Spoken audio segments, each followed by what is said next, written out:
সুপ্রিয় দর্শক, আসসালামু আলাইকুম। নিউজ অ্যান্ড ভিউজ অনুষ্ঠানে আপনাদের সবাইকে স্বাগত জানাচ্ছি। আমি সিকান্দার রেমান। আরও একটি বিজয় দিবস পালন করল বাংলাদেশের সাধারণ মানুষ।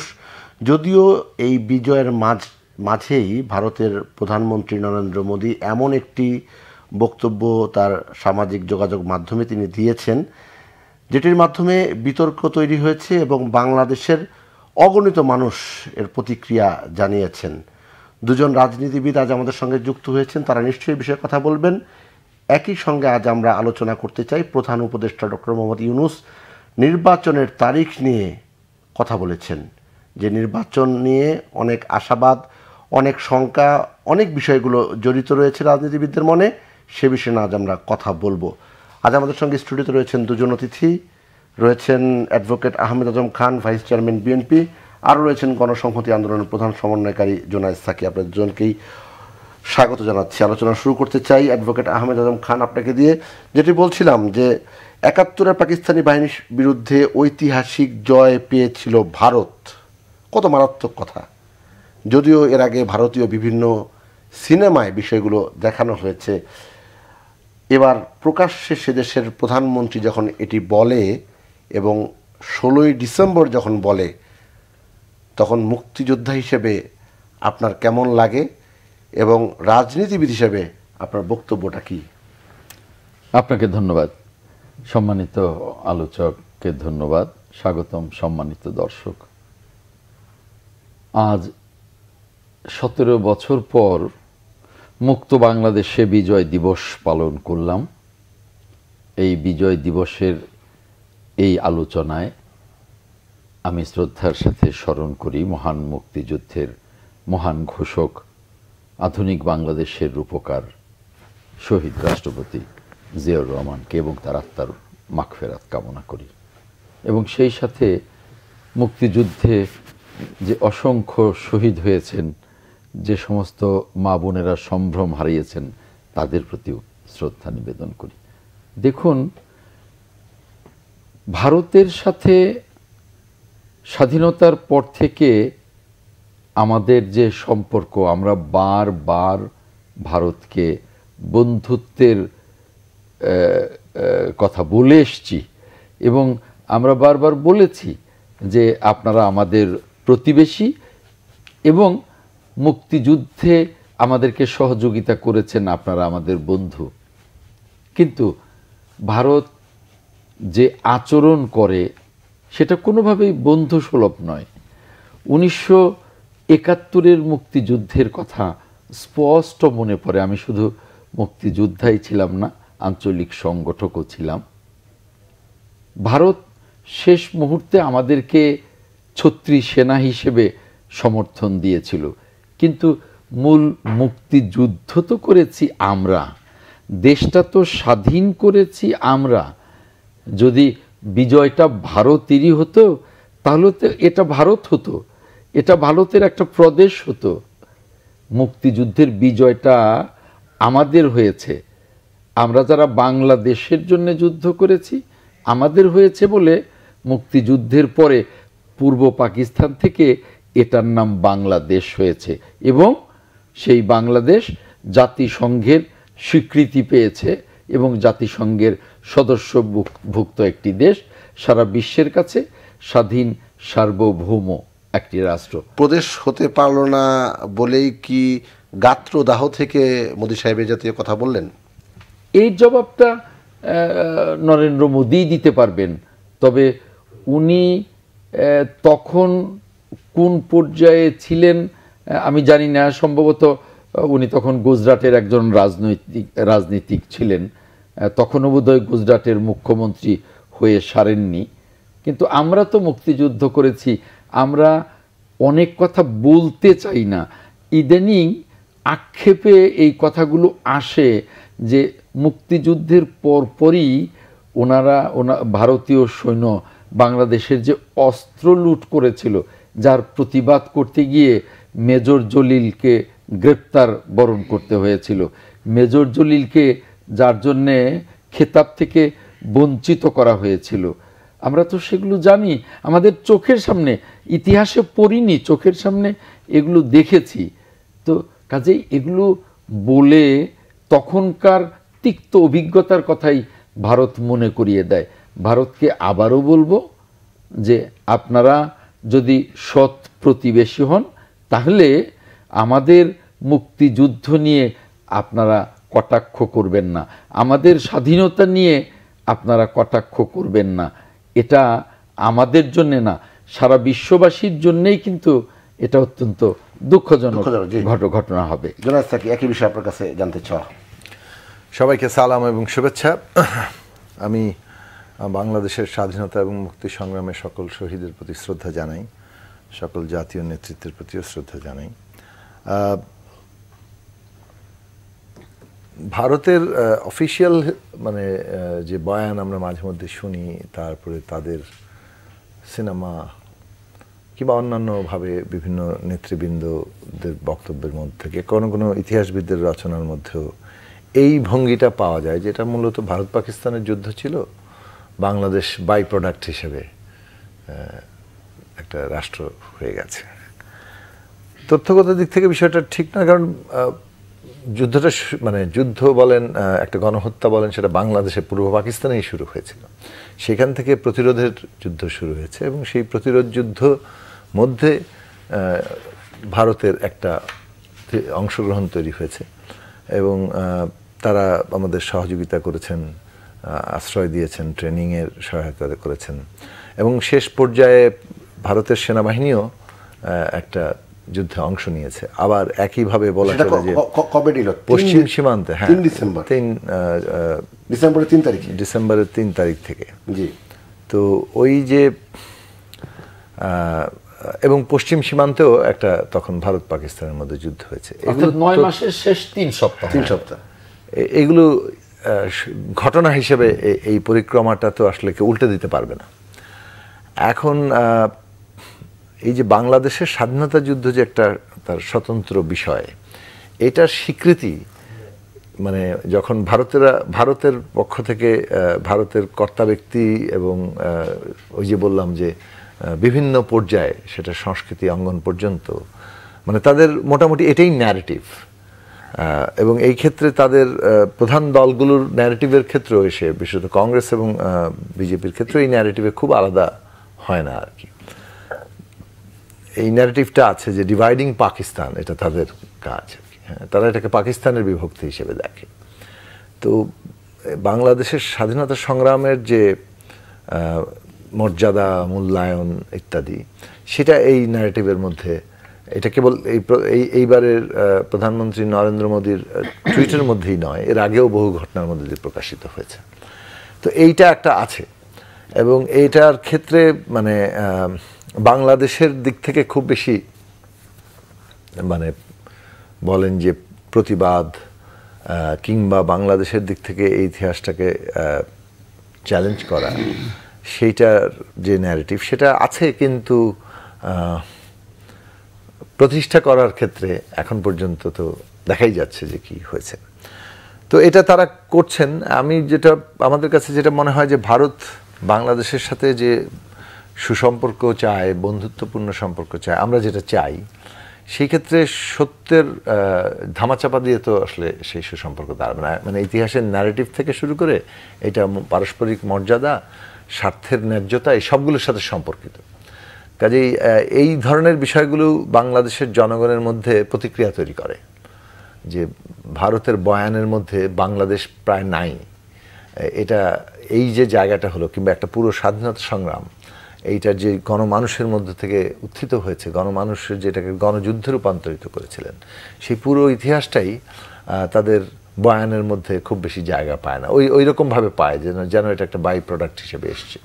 তো সেটা বাংলাদেশের যেটা বললেন যে মুক্তি সংগ্রামটাকে খাটো করা হয়, এবং এই খাটো করাটাকে তো আমরা কখনো গ্রহণ করিনি। আমরা আমাদের যুদ্ধের মর্যাদাকে আমরা উপলব্ধি করি, এটার যে স্বকীয়তা, এর যে রাজনৈতিক তাৎপর্য, এর যে কি বলে যে একটা পুরো জনগোষ্ঠীর মুক্তির জায়গা থেকে যে গুরুত্ব, সেইটা সব দিক থেকে তার মহিমাই যাকে বলে যে স্বমহিমায় এটা বিরাজমান।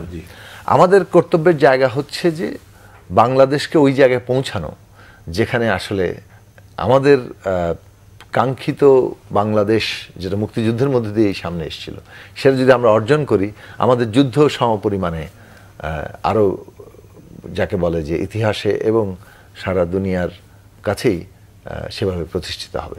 ফলে আমাদের বরং এটা আমি দেখি যে বাংলাদেশ মুক্তি সংগ্রামের মধ্য দিয়ে যে মহিমাটা তৈরি হয়েছিল এবং একটা রাষ্ট্রপত্তন হয়েছে, সে যে রাষ্ট্রটার অঙ্গীকার কিংবা লক্ষ্য স্থির করেছিল, সেই জায়গায় পৌঁছাতে পারার ব্যর্থতা, সেই জায়গায় পৌঁছাতে না পারার ফলে আমাদের শাসকদেরকে আমরা দেখেছি ক্ষমতা রক্ষার জন্য বিদেশিদের দ্বারস্থ হয়েছে।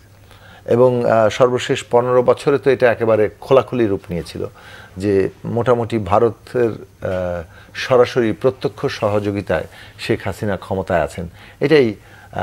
এটাকে যা বলে লুকিয়ে ছাপিয়ে রাখার কোনো ব্যাপার ছিল না। 14 সালে তো একেবারে সরাসরি তারা এসে বুঝিয়ে দিয়ে গেছেন যে আমরাই আসলে এই সরকারকে ক্ষমতায় রাখছি এবং এটা ভারতের নিরাপত্তার স্বার্থের জন্য জরুরি। তো বাংলাদেশের জনগণের অধিকার হরণ করে ভারতের নিরাপত্তা স্বার্থ, এইটা তো আসলে যৌক্তিকতার জায়গাতে দাঁড়াতে পারে না। এবং এইটা আরেকটা দেশের, অর্থাৎ একটা স্বাধীন সার্বভৌম বাংলাদেশের জনগণের মর্যাদা অধিকার তার সম্পূর্ণ লঙ্ঘন। ফলে বাংলাদেশের জনগণ কিন্তু সেইটা গ্রহণ করেনি এবং এই জুলাই আগস্ট অভ্যুত্থান এইটাকে প্রতিষ্ঠিত করেছে যে এই অবস্থানটা গ্রহণযোগ্য না। জনগণ স্বাধীন সার্বভৌম বাংলাদেশ দেখতে চায়, নতজানু বাংলাদেশকে দেখতে চায় না। এবং স্বাধীন সার্বভৌম বাংলাদেশ হতে হলে যে আমাদের রাজনৈতিক ব্যবস্থায় এমনভাবে তৈরি করতে হবে যে রাজনৈতিক ব্যবস্থা আমাদের জনগণের সবগুলো অংশ, প্রতিনিধিত্বকারী অংশ নিজেদেরকে অংশীদার ভাবতে পারে। তাদের মধ্যে প্রতিদ্বন্দ্বিতা থাকবে, ক্ষমতা নিয়ে দ্বন্দ্ব থাকবে, কিন্তু একই ব্যবস্থার অংশীদার সবাই এবং তার মধ্যে একটা গণতান্ত্রিক প্রক্রিয়ায় ক্ষমতা হস্তান্তরের পথ থাকে। জনগণকে জয় করে যে কেউ ক্ষমতায় যাওয়ার লক্ষ্য কিংবা স্বপ্ন দেখতে পারে। সেই জায়গাটা যদি আমরা তৈরি করতে পারি তাহলে বাংলাদেশের যে অমিত সম্ভাবনা আছে, এক গণতন্ত্রের দিক থেকে, দুই হচ্ছে যে একটা জনগোষ্ঠী হিসেবে আমরা সারা দুনিয়ায়, বিশেষত দক্ষিণ বিশ্বে, মানে গ্লোবাল সাউথ যাকে বলে, সেখানে একটা নেতৃস্থানীয় দেশ হিসেবে সামনে আসতে পারি। সেই অর্জনই আমাদের মুক্তিযুদ্ধকেও ওই মহিমায় দুনিয়াব্যাপী ইতিহাসে প্রতিষ্ঠা করবে। জি, অ্যাডভোকেট আহমেদ আজম খান, 2014, 15, 16, 17, 18, 19, 20 কিংবা 22, 23-এও কিন্তু এই জাতীয় বক্তব্য আসেনি বিজয় দিবসে। এই মুহূর্তে কেন? সেটা কি শুধুমাত্র শেখ হাসিনার কারণে কিনা?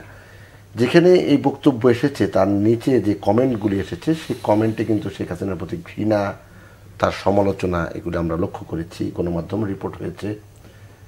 এই যে বক্তব্যটা এখন এলো, এই মুহূর্তে এলো, 2024 এসে এলো, এখন কি ভারত বাংলাদেশের সম্পর্কে নতুন করে মানে টানপোড়েন শুরু হবে কিনা? দেখুন, ভারতের যে লক্ষ্য ছিল এখন আমাদের কাছে স্পষ্ট যে ভারত দীর্ঘমেয়াদে একটু একটু করে, যেমন একটা পরিণত জায়গায় গিয়ে লেন্দুব দর্জিকে দিয়ে সিকিমটাকে তাদের রাজ্যে পরিণত করেছিল বা করেছে, ঠিক শেখ হাসিনাকে আরেকটা লেন্দুব দর্জির জায়গায় বসিয়েছিল ভারত, যে আস্তে আস্তে শেখ হাসিনাও লেন্দুব দর্জির মতো বাংলাদেশটাকে ভারতের হাতে তুলে দেবে। সেখান থেকে ভারত যেমন ব্যর্থ হয়েছে শেখ হাসিনা, জিতেছে বা বিজয়ী হয়েছে বাংলাদেশ, বাংলাদেশের স্বাধীনতা, বাংলাদেশের মুক্তিযুদ্ধ। এ কারণেই আজকে ভারতের মাথায় বাজ পড়েছে।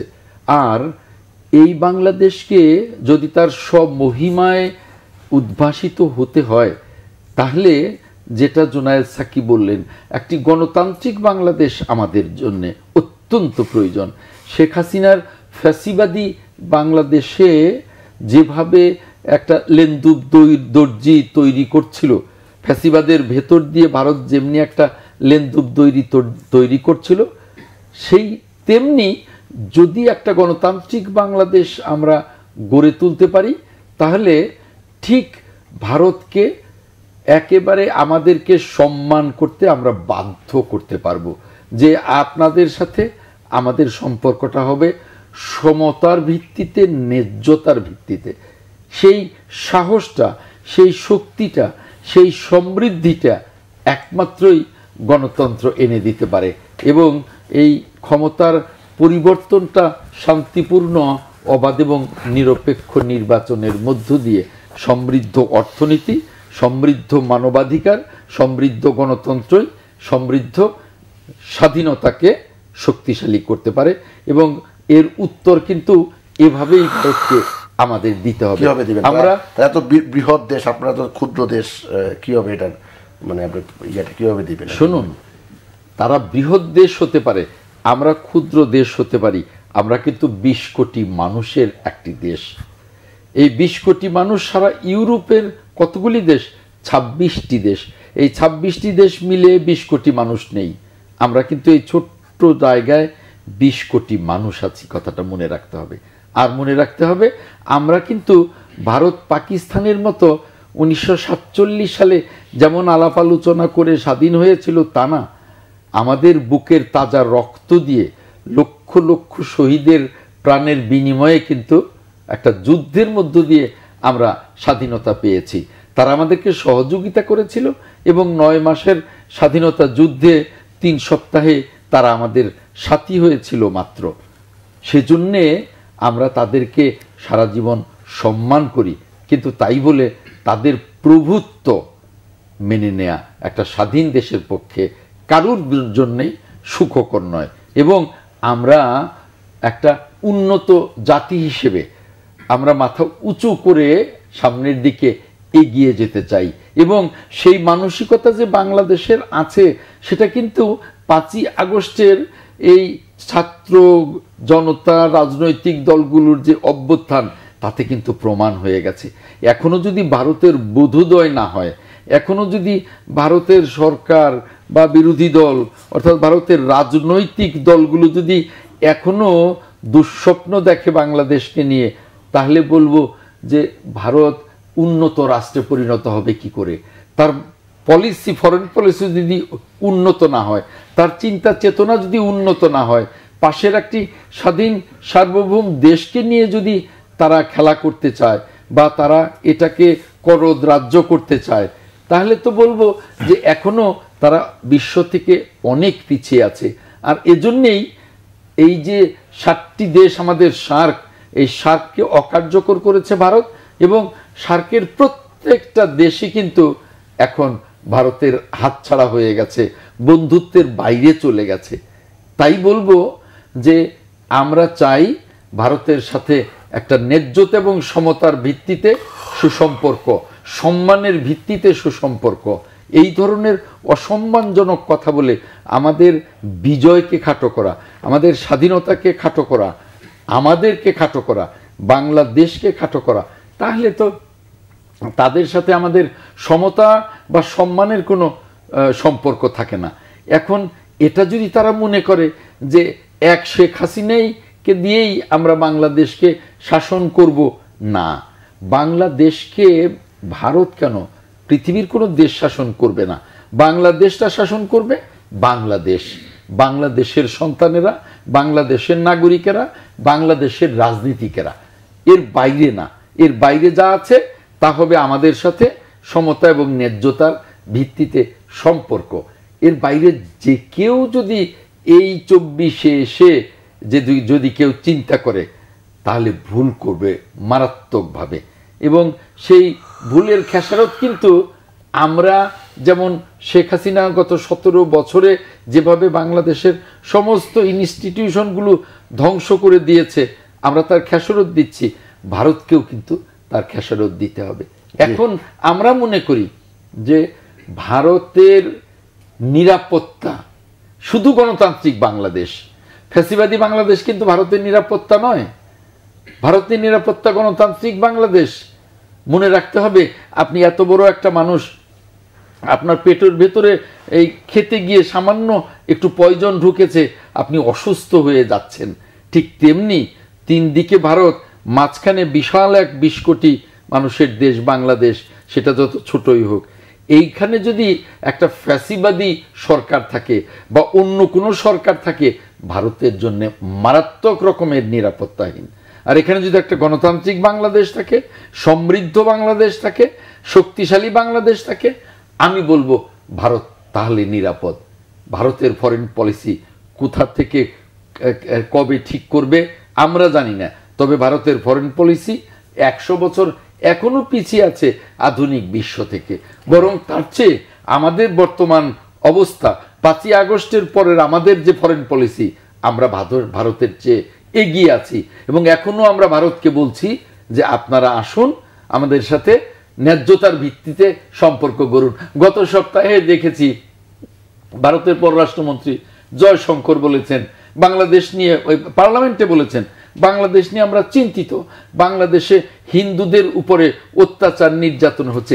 এই যে শতভাগ মিথ্যে কথাগুলো, আমি জোর দিয়ে বলতে পারি যে হাসিনার ফ্যাসিবাদী সরকারের ওই 15 বছরের চেয়ে এখনকার সরকারের আমলে এই আমাদের দেশের হিন্দুরা অনেক বেশি নিরাপদ, অনেক বেশি নিরাপদ, সকল ধর্মের মানুষ।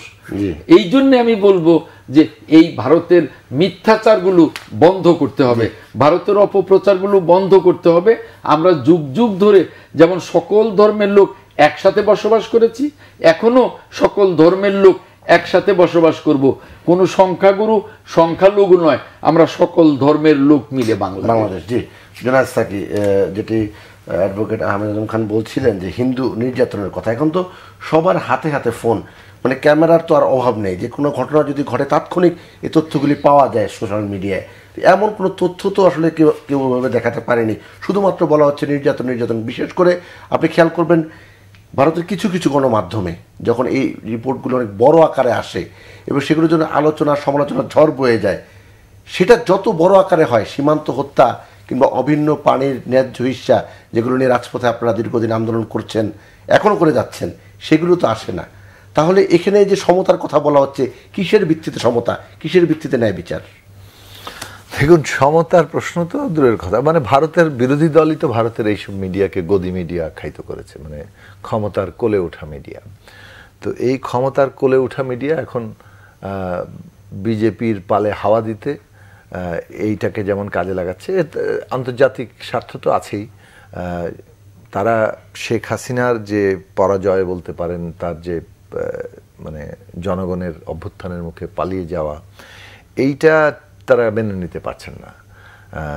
এবং মেনে নিতে শুধু পারছেন না তা না, মানে মোদী সরকার মনে হচ্ছে যে এই পরাজয়টা নিজেদের পরাজয় হিসেবে নিয়ে নিচ্ছে, অথবা তাদের আপসেট অবস্থাটাকে কোনোভাবে তারা আড়ালো করতে পারছেন না অথবা চাচ্ছেন না। এই টুইট কিন্তু তার একটা রিফ্লেকশন হিসেবে দেখা যায়। কারণ আপনি যেটা বলছিলেন যে এর আগে তো 16ই ডিসেম্বরে এই ধরনের কি বলে যে, মানে 16ই ডিসেম্বরে এসে প্রধানমন্ত্রী নরেন্দ্র মোদী এই ধরনের কোনো টুইট করেননি। তো সেই দিক থেকে এই যে বাংলাদেশের বর্তমান পরিবর্তনটা, মানে যেটা জুলাই আগস্টের অভ্যুত্থান, এই পরিবর্তনকে তারা যে মেনে নিতে পারছেন না, এটার সাথে এখনো খাপ খাইয়ে নিতে পারেননি মানসিকভাবে, সেটার একটা প্রকাশ হিসেবে টুইটটাকে দেখা যেতে পারে, যে যার ফলে ইতিহাসেই বাংলাদেশের স্থানকে মানে একেবারে উল্লেখ হিসেবেই বাতিল করে দেওয়া, সেটাও সেই জায়গাটা পর্যন্ত তারা গিয়েছেন। তো যেটা আসলে এটার মানে সম্মিলিত দিক থেকেই একদিকে তাদের আন্তর্জাতিকভাবেও মানে তারা যে মনে করছে যে এই অঞ্চলে তাদের যে নিয়ন্ত্রণ, সেই নিয়ন্ত্রণের জায়গা বাংলাদেশ তাদের একটা খুব নিয়ন্ত্রিত জায়গা ছিল, শেখ হাসিনাকে ক্ষমতায় রেখে সেটা তারা নিশ্চিত করতে পেরেছিল। কিন্তু এই দেশের জনগণ পুরো হিসেব নিকেশটাই উল্টে দিয়েছেন। এইটা তাদের মানে গ্রহণ করতে পারছেন না বলেই এখন এই পুরো অভ্যুত্থান এবং এই বিরাট জনগণের এই নতুন অর্জনটাকে একটা কালিমালিপ্ত করার চেষ্টা, সেটা তো শেখ হাসিনার দিক থেকে আছেই। সেই কাজে ভারতের মিডিয়া, এমনকি ক্ষমতাসীন সরকার যে সাহায্য করছে, সেটা খুব এখন আর স্পষ্ট ব্যাপার। এটা মানে কূটনৈতিক কৌশলের মধ্যে এটা নেই, এটা রীতিমতো খোলাখুলি জায়গা নিয়েছে। এবং অন্য দিক থেকে বিজেপির রাজনৈতিক দল হিসেবে তাদের একটা অভ্যন্তরীণ রাজনৈতিক স্বার্থ আছে। আপনি শুভেন্দু অধিকারের বক্তৃতা যদি দেখেন পশ্চিম বাংলায়, তাতে এটা পরিষ্কার যে তারা একটা বাংলাদেশকে পলিটিক্যাল কার্ড হিসেবে তাদের অভ্যন্তরীণ পলিটিক্সের জন্য খেলছে। তো সেই দিক থেকে যে নিউজগুলো হচ্ছে, এই নিউজের দিকে যদি আপনি দেখেন, সোশ্যাল মিডিয়াতে যান, মানে ফেসবুক, ইউটিউব, অন্যান্য মাধ্যমে, সেখানে যে রিলগুলো আসে 50 second, 60 second, 80 second, 1.5 minute, 1 minute, প্রায় একই একটা ভিডিওকে এদিক ওদিক কেটে একের পর এক, মানে আসছেই একই জিনিসই নানানভাবে নানান টাইটেল দিয়ে চলছে। তার মানে তারা একটা এইভাবে একটা কি বলে কৃত্রিম বাস্তবতা তৈরি করতে যাচ্ছে। মানে তারা তাদের নিজেদের বাস্তবতা তৈরি করে সেটা আমাদের সামনে হাজির করছে, কিংবা সারা দুনিয়ার মানুষের সামনে হাজির করার চেষ্টা করছে। এবং ওইটাই আবার একটু বড় আকারে তাদের অনেকগুলো প্রতিষ্ঠিত ন্যাশনাল মিডিয়াতেও আসছে। কারণ অনেকগুলো মেইন স্ট্রিম মিডিয়াও খবর দিয়েছে বাংলাদেশের হিন্দু সম্প্রদায়ের মেয়েরা নাকি শাখা সিঁদুর পরে রাস্তায় হাঁটতে পারছেন না, হিন্দুদের লাশ রাস্তায় পড়ে থাকছে। এই ধরনের যে নিউজ, কিংবা মানে অনেকগুলো টেলিভিশন তো মানে নানান রকম ভাবে ক্লাইম্যাক্স করে যেভাবে উপস্থিত করছে নিউজগুলো, তো এগুলো ফেক, সন্দেহাতীতভাবে এগুলো একটা ডিসইনফরমেশন। এবং এই যুদ্ধটা তারা চাপিয়ে দিয়েছেন এবং তারা পশ্চিমা বিশ্বের কাছে, দুনিয়ার কাছে এটা হাজির করতে যাচ্ছেন যে বাংলাদেশে কোনো মাইনরিটির অবস্থা মানে নিরাপদ না। এইভাবে এইটা করে তারা এই যে আমাদের জুলাই আগস্টের গণ অভ্যুত্থান সারা দুনিয়ার কাছে যেভাবে একটা গ্রহণযোগ্যতা পেয়েছে, অন্তর্বর্তী সরকার যেভাবে একটা গ্রহণযোগ্যতা পেয়েছে, এবং আমাদের এই গণতান্ত্রিক যাত্রা যেভাবে মানুষের দ্বারা প্রশংসিত হচ্ছে, এইটাকে তারা খর্ব করতে চাচ্ছেন।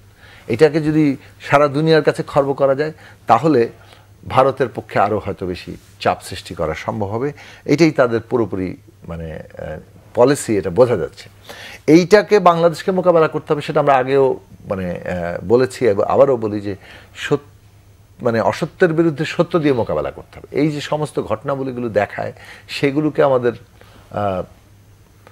মানে ফ্যাক্ট চেক করে প্রকৃত ঘটনা কি সেই জায়গাতে মোকাবেলা করা। সেক্ষেত্রে সরকারের উদ্যোগ, জনগণের উদ্যোগ, প্রবাসীদের উদ্যোগের ব্যাপার আছে। এমনকি মিডিয়ার, বাংলাদেশের মিডিয়াগুলোর মানে মেইন স্ট্রিম মিডিয়াগুলোর গুরুত্বপূর্ণ একটা ভূমিকা, দায় আছে বলে আমি মনে করি। আমাদের প্রত্যেকটি ঘটনা যা যা তারা দেখাচ্ছে সেগুলো প্রতিটি ঘটনাকে বিশেষ গুরুত্ব দিয়ে তা আসলে কি ঘটেছে এবং সেটা আদৌ কোনো অস্তিত্ব আছে কিনা সেইটার উপরে রিপোর্ট করা দরকার। মানে বাংলা ভাষায় করা দরকার, ইংরেজি ভাষায় করা দরকার, এবং এই ধরনের রিপোর্টগুলো আমাদের অবশ্যই সারা দুনিয়ার সামনে হাজির করা দরকার। পাশাপাশি যেমন বাংলাদেশের যে ইতিবাচক ঘটনাগুলো ঘটছে, এই যে আমাদের একটা রাজনৈতিক দলগুলোর ঐক্য, ছাত্রদের ঐক্য, ধর্মীয় সংগঠনগুলো, বিভিন্ন ধর্ম সম্প্রদায়ের নেতৃত্বের যে ঐক্যর জায়গা এই দেশের অভ্যুত্থানের পক্ষে, এগুলোকে সারা দুনিয়ার সামনে হাজির করা দরকার আছে। সেইটা যদি আমরা ঠিকমতো করতে পারি, এই অসত্যের মানে চাপিয়ে দেওয়া যুদ্ধ এটা আসলে টিকবে না। আমরা সত্য দিয়ে মোকাবেলা করতে পারবো, যেমনটা আমরা গণতন্ত্র দিয়ে ফ্যাসিবাদকে মোকাবেলা করেছি। আমরা এই যে সাম্প্রদায়িক উস্কানি ভারত দিচ্ছে চট্টগ্রামে, সেটাকে একটা অসাম্প্রদায়িক কিংবা ধরনের সম্প্রীতির শক্তি নিয়ে, নিরাপত্তা নিয়ে আমরা মোকাবেলা করেছি। আর যে কথাটা আপনি বললেন বৃহৎ দেশ ক্ষুদ্র দেশ, এই প্রশ্নে আমি একটু কথা বলতে চাই। সুপ্রিয় দর্শক, আপনারা দেখছেন নিউজ অ্যান্ড ভিউজ, আশা করি আমাদের সঙ্গে থাকবেন।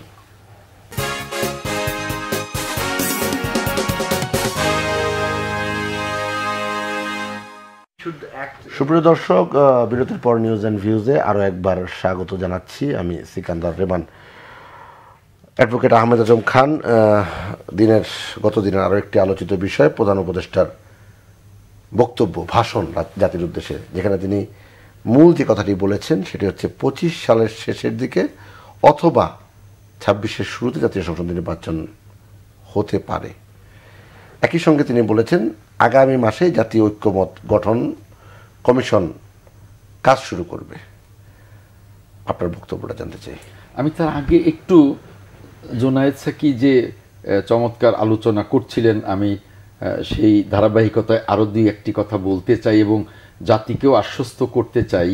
এই যে ভারতের অপপ্রচার, আপনি ভারতে গিয়ে দেখেন ভারতের যতগুলো প্রদেশ আছে প্রত্যেকটা প্রদেশে মুসলমানরা নিগৃহীত হচ্ছে, চাকরিতে, ধর্ম পালনে, সামাজিকতায়, সব জায়গায় নিগৃহীত হচ্ছে।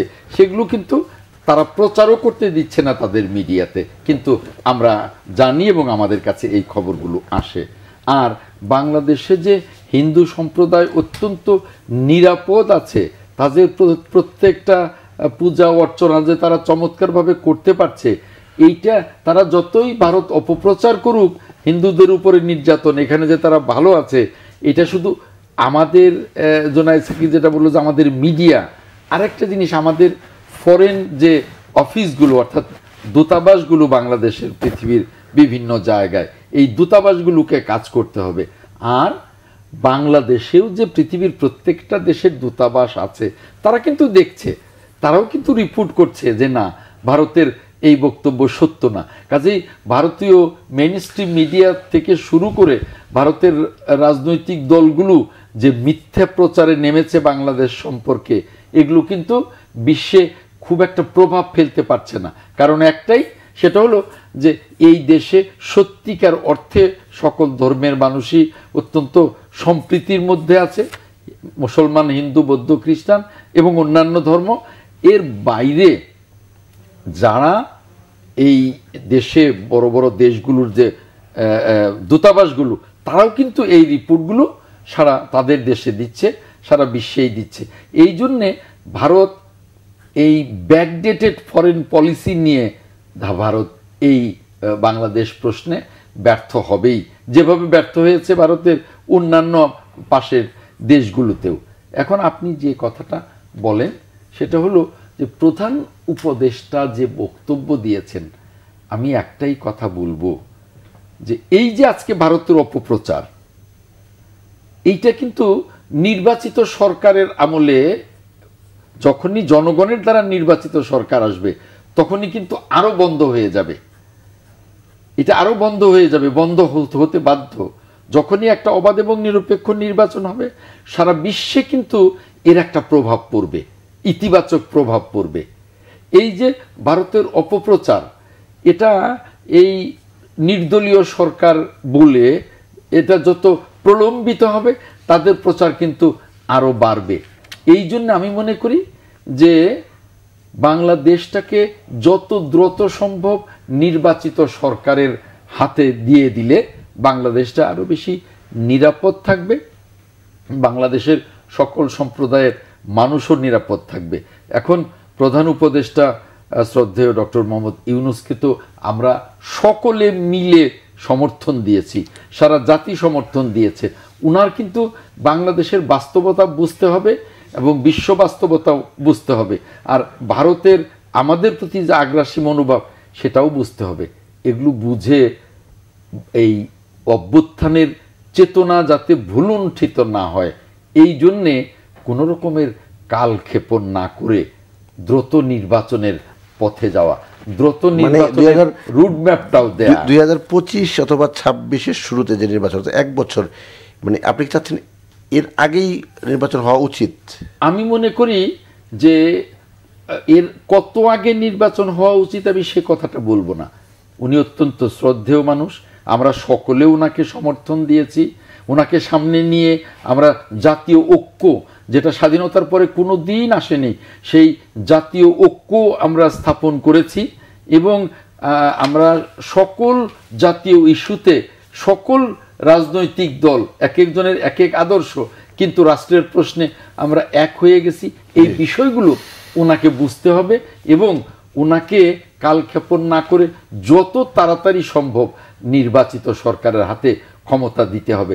তাতে করে বাংলাদেশ পরিস্থিতিও পাল্টে যাবে, ভারতীয় বাংলাদেশের মনোভাবও পাল্টে যাবে, বিশ্বের কাছেও বাংলাদেশের চেহারা এবং চরিত্রটা পাল্টে যাবে। এই জন্যই একটু শেষ করি, এই জন্যই বলি যে উনি যে টাইম ফ্রেমের কথা বলেছেন, আমি বলবো না। আপনারা তো টাইম ফ্রেম চাচ্ছিলেন, সেটি দেওয়া হয়েছে। হ্যাঁ, কিন্তু আমরা চাচ্ছি একটা ক্লিয়ার রুট ম্যাপ। উনি কিন্তু সেইভাবে বলেননি। হতে পারে 25-এর শেষের দিকে অথবা 26-এর প্রথম দিকে একটা ক্লিয়ার রুট ম্যাপ থাকলে সেটা অনেক বেশি ভালো হয়, জনগণও উজ্জীবিত হয়, আমাদের রাজনৈতিক দলগুলোও কিন্তু সেই লক্ষ্যে কাজ করতে পারে। মনে রাখতে হবে যে এই নির্বাচন যত দেরিতে হবে, আমাদের গণঅভ্যুত্থানের চেতনা ভুলুণ্ঠিত করবার ষড়যন্ত্র তত বেশি পরিপক্ক হবে। এই ষড়যন্ত্রকে পরিপক্ক হতে দেয়া যাবে না। আমাদের গণতন্ত্রের পথে দেশটাকে এগিয়ে নিতেই হবে নির্বাচিত সরকারের মধ্যে দিয়ে। জোনায়েদ সাকি, দুই রকম বক্তব্য আসছে। একটা হচ্ছে যে বিএনপি সহ বেশ কয়েকটি দল বলছে যে ফ্যাসিস্ট হাসিনা সরকারের পতনের পর সুষ্ঠু নির্বাচন এখন জনগণের চাওয়া, দ্রুত নির্বাচনের কথা আহমেদ আজম খান এইমাত্রই বললেন। ওদিকে জাতীয় নাগরিক কমিটি তারা বলছেন শেখ হাসিনা এবং আওয়ামী লীগের বিচারের আগে যেসব রাজনৈতিক দল নির্বাচন দাবি করবে তাদের জাতীয় শত্রু ঘোষণা করা হবে। সার্জিস আলম কথাটি বলেছেন। মানে সবাই তো এই বিপ্লব বা এই অভ্যুত্থানের পক্ষের শক্তি, তো এখানে কি কোনো ভাগ তৈরি হলো কিনা? দেখুন, আমি আমার কথা বলতে পারি। আমি যেটা আমাদের দলের দিক থেকে এবং আমাদের জোট গণতন্ত্র মঞ্চের জায়গা থেকে আমরা যে কথাটি সবসময় বলে আসছি যে বাংলাদেশে একটা নতুন রাজনৈতিক বন্দোবস্ত লাগবে এবং সেটার জন্য তো একটা গণতান্ত্রিক সংবিধান দরকার, রাষ্ট্রের প্রতিষ্ঠানগুলোর সংস্কার দরকার, আইনের সংস্কার দরকার এবং এইটার ভিত্তিতেই কিন্তু একটা নির্বাচন অনুষ্ঠান করতে হবে। ফলে এই যে নতুন বন্দোবস্ত এবং সংস্কার এবং নির্বাচন, এটা আসলে পরস্পর সম্পর্কিত ব্যাপার, কোনো বিরোধাত্মক ব্যাপার নয়। এখন রাজনৈতিক দলগুলোই কিন্তু এই প্রশ্নগুলোকে সামনে এনেছিল, বিশেষত 14 সাল এবং 18 সালের নির্বাচনে অংশ নেওয়ার অভিজ্ঞতার পরে আমরা যারা আগে থেকেই রাষ্ট্র ব্যবস্থা বদলের কথা বলছিলাম, তারা যেহেতু এটা তো মানে বাস্তব ব্যাপার যে প্রধান রাজনৈতিক দলগুলো এই প্রশ্ন না আনলে এটা একটা তখনও পর্যন্ত জাতীয় বিষয়ে পরিণত হয় না। 18 সালের নির্বাচনের পরে বিএনপির মতো বড় দলও কিন্তু এই রাষ্ট্র ব্যবস্থার যে বদল ঘটাতে হবে সেই উপলব্ধিটা তারা সামনে নিয়ে আসলেন এবং মেরামতের রাষ্ট্র মেরামতের 27 দফা কর্মসূচি দিলেন।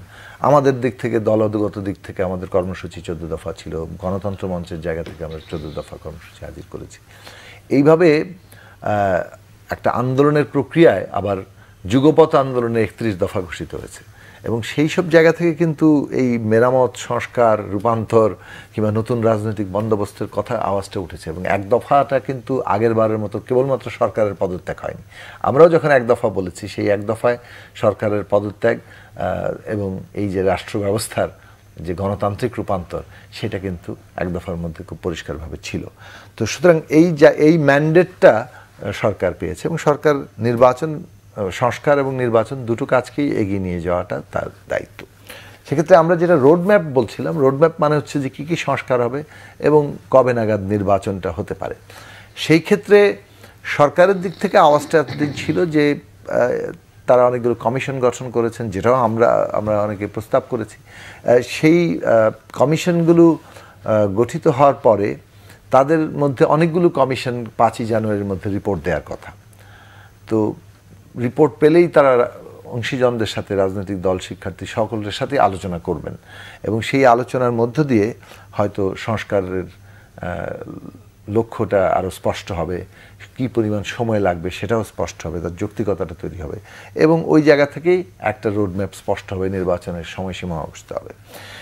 সম্ভবত পরিস্থিতির কারণে এবং যেহেতু একটা আন্তর্জাতিকভাবেও এখানে নানান ষড়যন্ত্রের জায়গা আছে, দেশীয় ভেতরেও ষড়যন্ত্র চলছে এবং রাজনৈতিক দলগুলো জনগণের প্রত্যাশার জায়গা আছে, প্রধান উপদেষ্টা হয়তো জানুয়ারি পর্যন্ত অপেক্ষা না করে অন্তত একটা টাইমলাইন বিষয়ে তিনি একটা ধারণা দিয়েছেন, নভেম্বর অথবা আর্লি 25 নভেম্বর অথবা 26-এর শুরুর দিকে।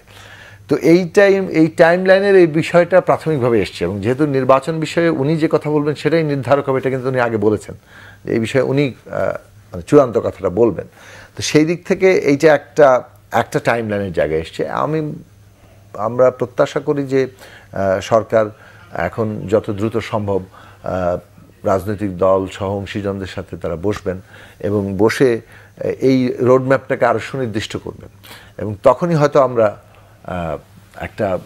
এটার যে পজিটিভ ইম্প্যাক্ট, এটার কিন্তু একটা খুব জরুরি দিক ছিল যে এইটার সরাসরি রাজনৈতিক এবং অর্থনৈতিক প্রভাব আছে। আপনি পলিটিক্যাল স্টেবিলিটি আনার জন্য ওই নির্বাচনের টাইমলাইন খুব গুরুত্বপূর্ণ এবং এটা কিন্তু ইকোনমিক স্টেবিলিটিও তৈরি করবে। আপনি ধরেন দেশের বিনিয়োগ পরিস্থিতি বলেন, মানুষের পরিকল্পনা বলেন, সব কিছুর মধ্যে প্রভাব থাকবে যে আচ্ছা নির্বাচন সামনে এতদিনে আছে, মানুষজন সব কিছু ওইটাকে কেন্দ্র করে দেবে। রাজনৈতিক দলগুলো তাদের নির্বাচনের প্রস্তুতির জায়গা শুরু করবে, প্রার্থী বাছাই থেকে শুরু করে অনেকগুলো জিনিস। ফলে এই যে পুরো প্রসেসটা স্টার্ট করে জায়গা, সেটা আমি একদিক থেকে আজকের ঘোষণাটাকে স্বাগত জানাই, মানে 16 ডিসেম্বরের যে ঘোষণা করলেন সেটাকে স্বাগত জানাই। এখন আমি মনে করি যে দ্রুততম সময়ের মধ্যেই অংশীজনদের সাথে বসা দরকার, বিশেষত রিপোর্টগুলো আসলেই সংবিধান সংস্কার, নির্বাচন সংস্কার, এই প্রশ্নগুলো আসলেই আলোচনাটা সূত্রপাত হতে পারে এবং তখন আরও সুনির্দিষ্ট রোড ম্যাপ আমরা প্রত্যাশা করতে পারি। এখন কি আগে হবে কি পরে হবে এই প্রশ্নগুলো কিন্তু আলোচনার বিষয়। আমরা মনে করি যে প্রত্যেককে দলের কিংবা মানে জনগণের বিভিন্ন অংশের তার নিজ নিজ মতামত তারা নিশ্চয়ই রাখবেন, সেটা গণতান্ত্রিক অধিকার। তবে অভ্যুত্থানে অংশগ্রহণকারীরা এখন যে অবস্থায় আছেন তাতে এই একটা কনসেনসাসের ভিত্তিতে আমাদের পুরো অভ্যুত্থানের লক্ষ্য বাস্তবায়ন করার দিকে এগিয়ে যাওয়া উচিত, যথাসম্ভব কনসেনসাস। কেননা কনসেনসাসই আমাদেরকে এই জায়গাটা থেকে ইয়ে করতে পারে। মতামত আমরাও একটা দিতে পারি, দিচ্ছি হয়তো, কিংবা আরও স্পষ্ট করে সামনেই আমাদের মতামত আমরা রাখবো, কিন্তু এর মানে এই নয় যে মানে আমরা আসলে আমরাই যা বলবো তাই একমাত্র মানে সত্য হিসেবে থাকবে। এখানে কনসেনসাসের দিকটাও থাকবে, কিন্তু রাজনীতিতে তো যে যার কথা বলবেই, এবং ওইটা রাজনীতির একটা খুব গুরুত্বপূর্ণ অংশ। কেননা আপনি আপনার বক্তব্য বলেই তো জনগণকে জয় করবেন, পোলারাইজ করবেন। সেই পোলারাইজেশন এবং জনগণকে জয় করার কাজটা কিন্তু আমাদের ঐক্যের মধ্যেও থাকবে।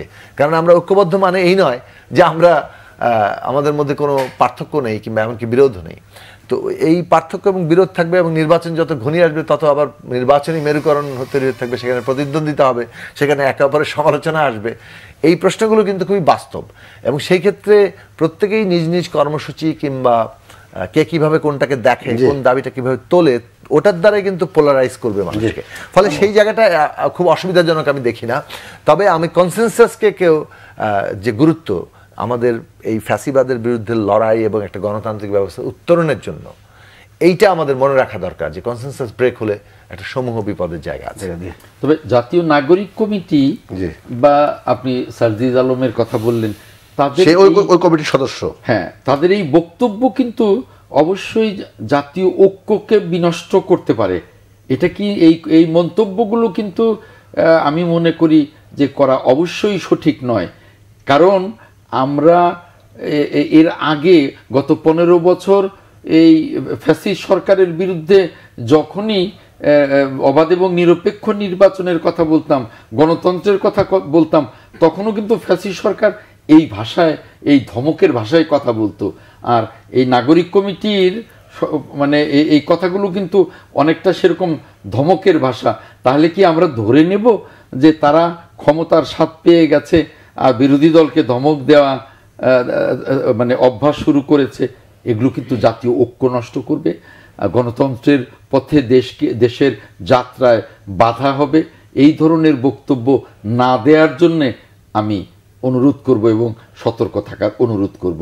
আমি এটা বলবো যে নির্বাচনের দাবি করা, নির্বাচনের পথে দেশকে নিয়ে যেতে চাওয়া, এটা তো গণতন্ত্রের চাওয়া, এটা তো জনগণের চাওয়া। এই চাওয়াটা নিয়েই তো গত 15 বছরে রাজপথে আমরা বিএনপি সহ সমমনা রাজনৈতিক দলগুলো রক্ত দিয়েছি, গুম হয়েছি, খুন হয়েছি। 60 লক্ষ নেতাকর্মী বিএনপির হামলা মামলায় জর্জরিত ছিল, পর্যুদস্ত ছিল। আবার কি আমাদের এই নির্বাচনের জন্য আবারও রাজপথে যেতে হবে? সেটা তো চাইনি, এবং সেজন্যেই আমরা এই অভ্যুত্থানের সকল শক্তি একত্রিত হয়েই তো আমরা জাতীয় ঐক্য গড়েছি। কাজেই এই ধরনের বেফাস মন্তব্য জাতীয় ঐক্যকে নষ্ট করবে। এই ধরনের বেফাস মন্তব্য মনে হতে পারে জনগণের কাছে না যে তারা তাহলে ক্ষমতার স্বাদ পেয়ে গেছে আর ক্ষমতা ছাড়তে চায় না, তাড়াতাড়ি নির্বাচন হোক, এটাও তারা চায় না। যখন তারা নির্বাচিত হওয়ার মতো অবস্থা তৈরি হবে তখনই তারা নির্বাচনের জন্য সমর্থন করবে। এটা তো অত্যন্ত মানে অগ্রহণযোগ্য কথা। আর শেখ হাসিনার বিচার তো আপনি 6 মাসেও করতে পারেন, আবার 26 বছরও লাগাতে পারেন। এটা তো কোনো নির্দিষ্ট সময়সীমার বিষয় না। এটা নিয়ে তো আর নির্বাচন বসে থাকবে না। আর যে সংস্কারগুলোর কথা বলছেন, এই সংস্কারগুলোর প্রস্তাবনা আপনি দিতে পারেন, অত্যাবশ্যকীয় সংস্কার ছাড়া মূল সংস্কারগুলোর প্রস্তাবনা দিতে পারেন, কিন্তু পার্লামেন্ট ছাড়া এই সংস্কারগুলো পাশ করবে কে? কাজেই পার্লামেন্ট লাগবে, যেমন আপনার সংবিধান সংস্কার, ওটার জন্য কনস্টিটিউয়েন্ট অ্যাসেম্বলি লাগবে। কনস্টিটিউয়েন্ট অ্যাসেম্বলি হবে কি করে যদি পার্লামেন্ট না থাকে? কাজেই এই বিষয়গুলো বুঝতে হবে, বুঝে কথা বলতে হবে। একেবারে ঢালাও কথা বলে জাতীয় ঐক্য নষ্ট করা যাবে না, ঢালাও কথা বলে রাজনীতি এবং গণতন্ত্রের পরিবেশ নষ্ট করা যাবে না। আমি মনে করি যে রাজনীতি এটা একটা চর্চার বিষয়, এখানে হঠাৎ করে কিন্তু গজিয়ে ওঠার কোনো বিষয় না, এটা চর্চা করতে করতেই এগিয়ে যেতে হবে। কাজেই আমি মনে করি যে এই ক্ষেত্রে কথা বলাতে আমাদের সতর্ক অত্যন্ত প্রয়োজন। শেষ পর্যায়ে কি জি বলেন প্রশ্ন? যে প্রশ্ন তো এটাই যে আহমেদ আজম ভাই যেটা বললেন যে এরা নির্বাচনের বিষয়ে কেন বলছে, সংস্কারের বিষয়টি চলতেই থাকবে, শেখ হাসিনার বিচার 6 মাসও হতে পারে, আবার 26 বছরও হতে পারে, অর্থাৎ পুরো বিষয়গুলি কি এখন ঘোলাটে হয়ে যাচ্ছে কিনা? না, আমি খুব ঘোলাটে কিছু দেখছি না, কারণ আপনি সরকারের বক্তব্য কি সেটার দিকে তো আমরা তাকিয়ে আছি। জাতীয় নাগরিক কমিটির বক্তব্য তো তারা কি সরকারের পার্ট কিনা?